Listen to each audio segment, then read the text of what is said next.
This video I'm going to teach you how to use SurveyMonkey. So in order to use this, you first need to head over to surveymonkey.com. Make sure to create your account. Click onto this Get Started Free option right here or this Sign Up Free option right there in order to create an account. If you already have one, just proceed to log in. Here is what my SurveyMonkey looks like. So in order to use this, you can actually use this to create surveys as well as forms. So click onto this Create Survey. And then after that, you should be able to see in here the survey creator. You can either start from scratch, copy an existing survey, build with AI, or pick a popular template. So you can just choose in here which one you would like.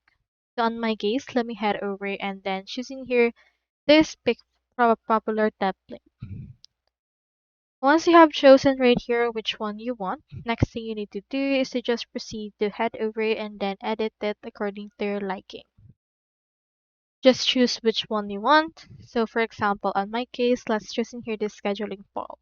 Click on this. And then if you already see what it will look like, you can proceed to click on this Use this template option. Now from in there, this will create this template for you. In here, you can just change in here the questions as well as the options that you would want. You can also add some more contents by clicking on this, and you can add either a question or a text. You can also click right here on the copy and paste questions. If you wish to add a question, click onto this. Then enter in here the type of question that you would want. So for example, as input right here, day.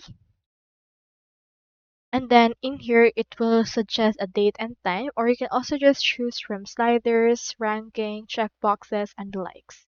Once you're done with that, head over and click on save. And in order to share it, you can just head over and click on this collect responses and copy the link for this particular survey. So that's all there is today, and I hope this video helped you out.